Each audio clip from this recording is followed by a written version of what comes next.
מיהודה ועד שומרון, מן העמק עד גליל, פנו דרך לנו ביקורים איתנו, בטוב והבחליל.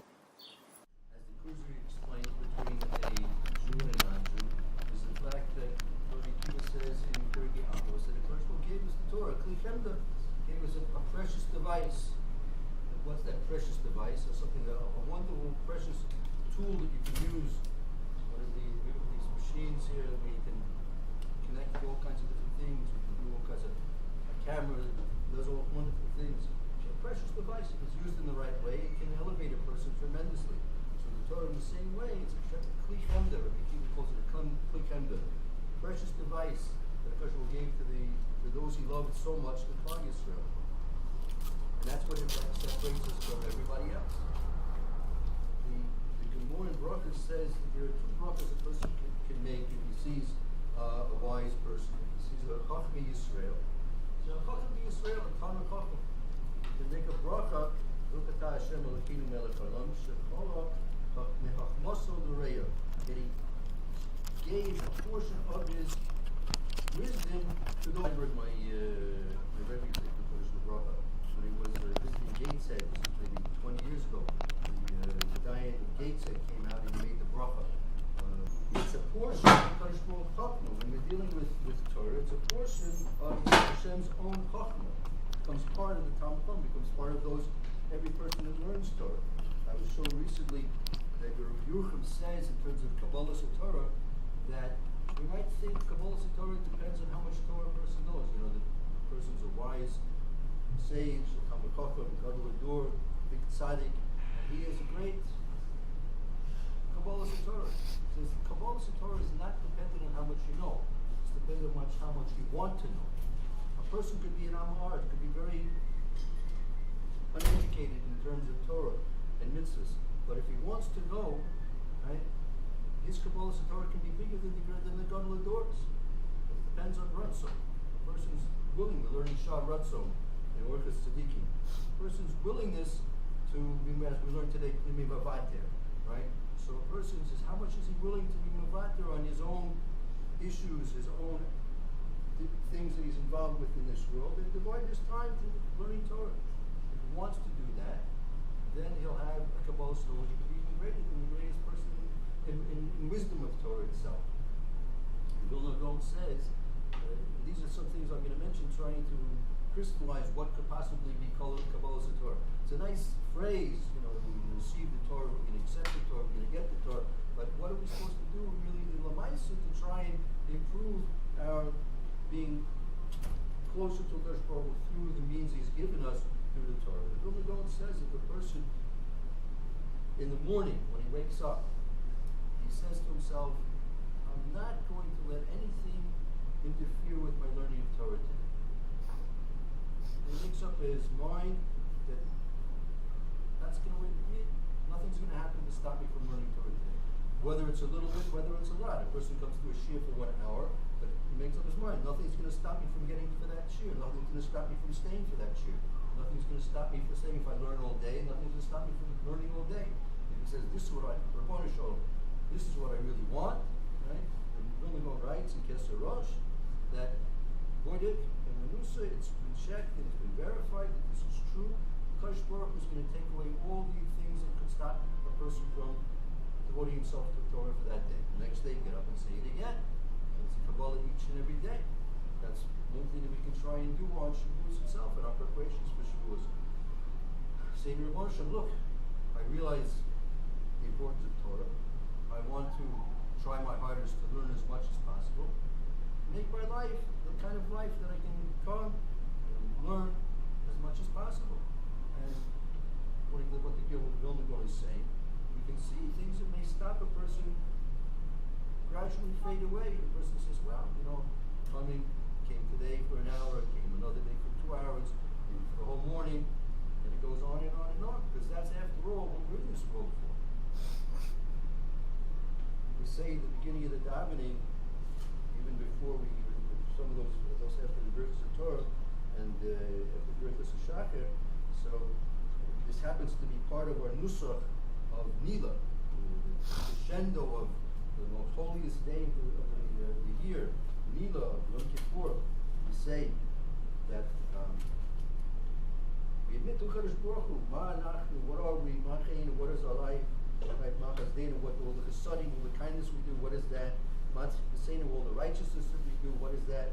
Ma Yeshua what is our refuge and our salvation? Ma Kocheinu, what kind of kokus do we have? It goes on, Ma Gevurseinu, what is our might? How mighty can we actually be? Right? It says, Hakol Giborim, Kayin Lefinecha, all the great mighty people, they're like nothing before you. V'anshe Hashem Kilu Kolo Hayu, they go away. V'chachamim Kivli Nada, even the wise people, it's like they know nothing. Menoivin Kivli Haskel, even the wise people, it's like they don't have logic. Kiroiv Masehim Tohu. Most of their actions, most of their behaviors are tohu. They don't amount to much, right? We make Hayechem Hevel Lefinecha, and the days of their lives before you are very little, right? What's the difference between a person and a behema? Ayin, nothing. Kia kol hevel. Everything is, as I said, hevel avodim. Everything's vapor. Everything's just without any substance. But this is all according to the Forshins. If a person's not going to be seeking Torah mitzvahs, right? A person's going to be busy learning and busy doing mitzvahs. So his life is a completely different life. And it gives us the proper understanding of how to appreciate life.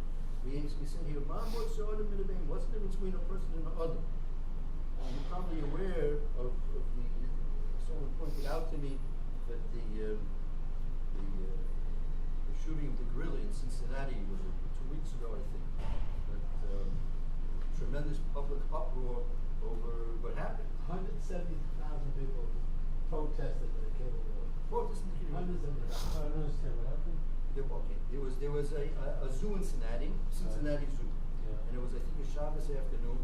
I don't think the parents a couple of parents took their child, a 4-year-old, to the zoo. He was 3 years old. 3-year-old. Three children. They had 3 children, and he was the youngest of the 3 children. Okay, he was the youngest of the young. He was the 3-year-old, right? So somehow, They were religious? I don't think so. No, Go ahead. Oh, they were going. Yeah, go ahead. And somehow the child crawled into the gorilla pen. They saved the child. So it's a completely ununderstandable public uproar about how can you kill a endangered species at the trying to save the life of a child, right? There was a quote from the Washington Post, the headline, that these people were claiming that it's worse to kill an endangered species than to murder a person. So this just goes to show how far human seichel can go off the derech, off the right path, if you don't have Torah to guide you. And it's usually said every time one person makes a comment, there are at least 100 people who feel the same way who are not speaking up for whatever reason. But that showed the Kadosh Baruch Hu that they don't value the Tzelem Elokim. If they can question, what's the difference between down to a statue of a man and the man himself?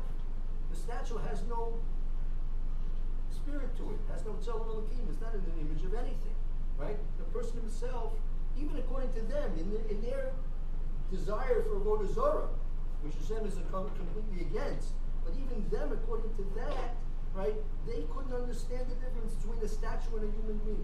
And we can't understand the difference, unfortunately, between a gorilla and a 4-year-old child. Don't realize that there's a Tzelem Elokim in the child and the gorilla, right, as endangered as it may be, right, it has no comparison to a human being. The other bracha that the Gemara in Brachas brings down is, what if you see a wise person from the Chachmim Musolma, from the non-Jews? You make a different bracha, right? Baruch atah Hashem Elokeinu melech haolam, shenosan mechachmasoi lebasar v'dam.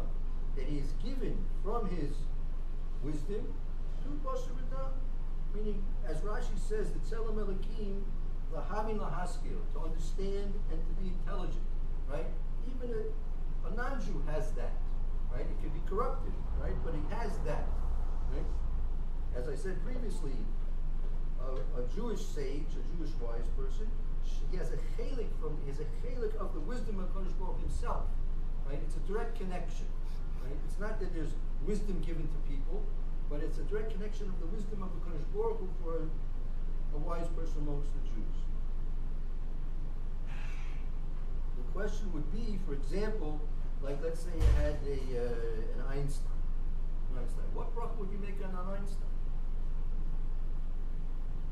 Now, Shechalak mechakmu l'reyav.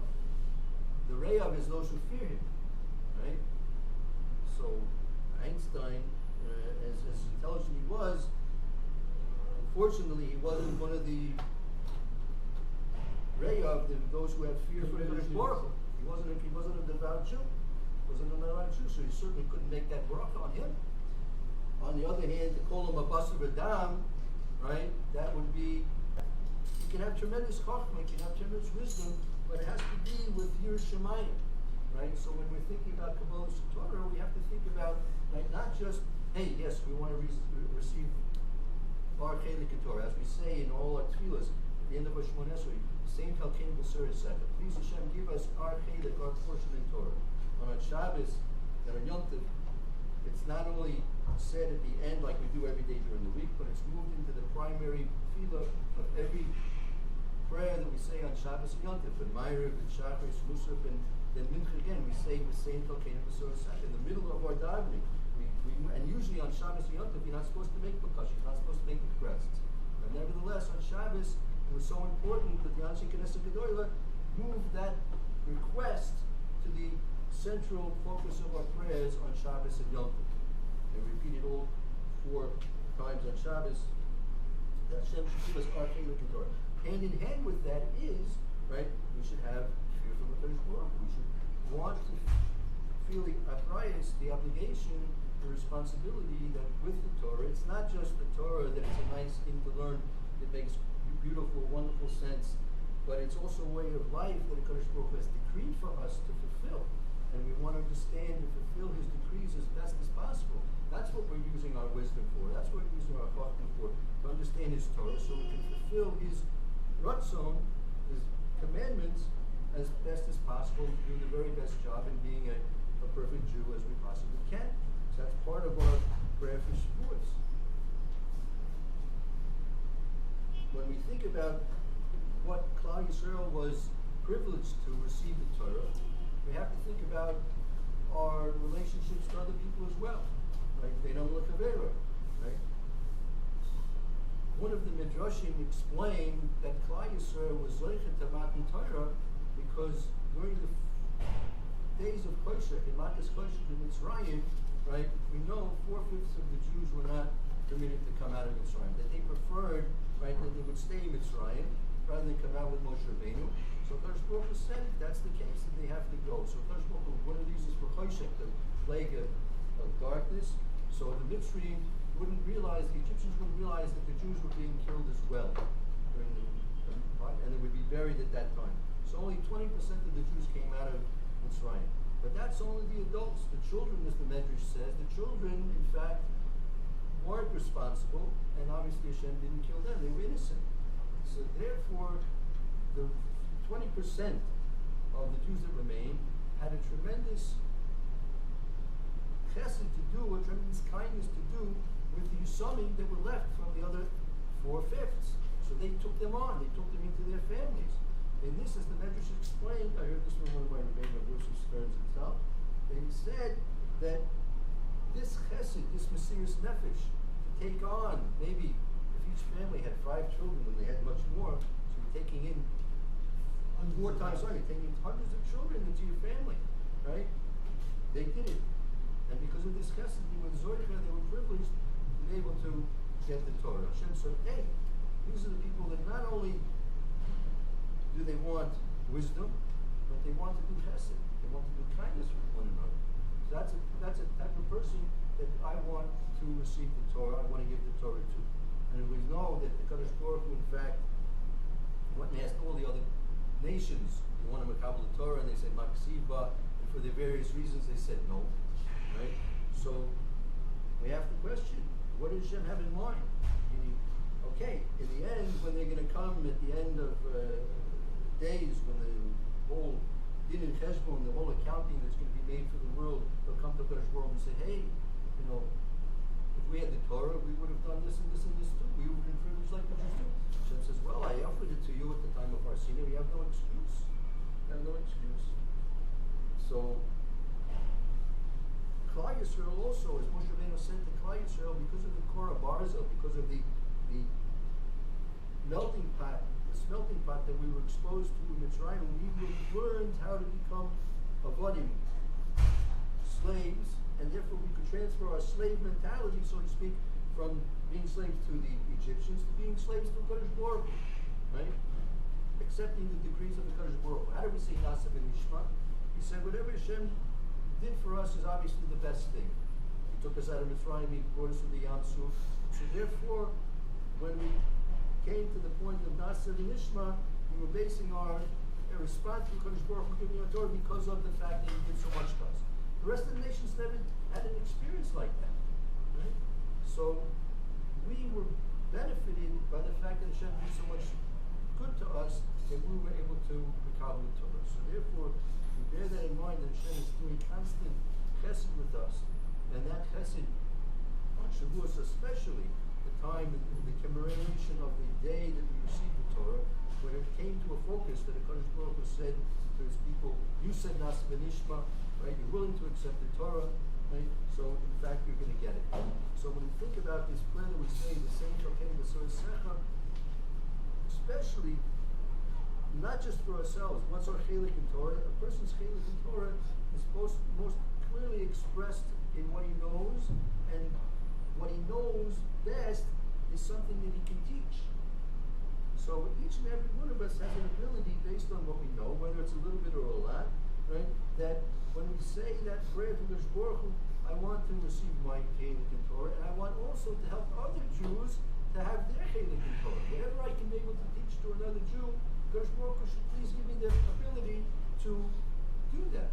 And then Kadosh Baruch Hu is going to give you, just as Moshe Rabbeinu, he had the greatest chelik in Torah, and he taught the most Torah to Klal Yisrael, more than anybody else in any generation. So, and it's clearly a way of being zoicher to more Torah for the next coming year, that if we have a chance to teach somebody, right, we should teach them. If we learn, when we're learning, think of ourselves. The Chassan Sofer was told to me, the Chassan Sofer was a tremendous guy. He always, whenever he was learning, always trying to think, what possible thing could be Lamaisa?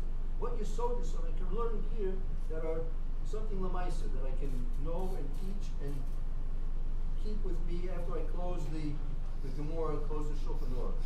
And that was a tremendous way that he became great, because he was always trying through his limud to transfer that to the world of action, to help himself teach other people and guide other people, and became a posek ador beside of everything else that he was.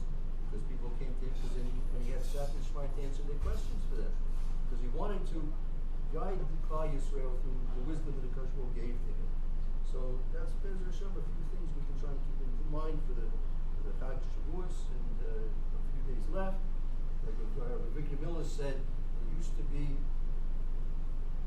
that when there was a strong light and fire of Torah in each and every home, right, so the children could see, the family could see the tremendous koyach of Torah. But he said this was probably at least a good 40, 50 years ago, perhaps, it was on a tape. And they said that doesn't exist so much in these days in our generations, right? A lot of people, they come to yeshivas, they come to the kollelin, and they're learning. But in the home, the fires of Torah have not been as bright as they used to be, right?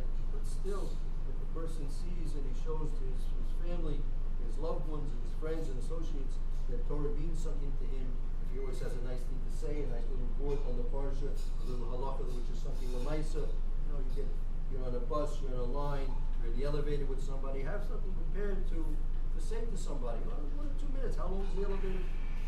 40, 50 seconds in the elevator. You have something tucked away on the parsha, a little halakha that's negay lemaisa, so you can say this over to somebody, and it's something which is, you're teaching somebody, you don't know how far it can go. There was once, I'll finish with this, you have to have minute, I think, right now. 25. So I can go till how long? Till 24. Okay.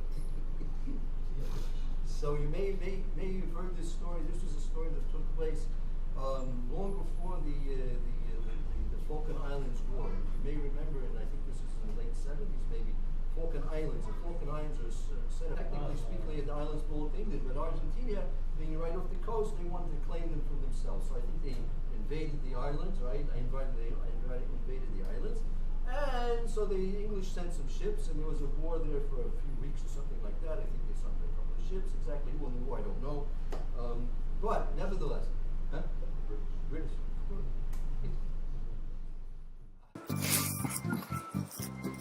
צלנו על כתפינו, ראשינו עטורים, לקטות הארץ בנו הבאנו ביקורים.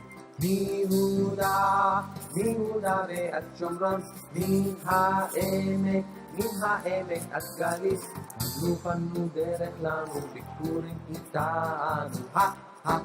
בטוב והבחליל, בטוב והבחליל.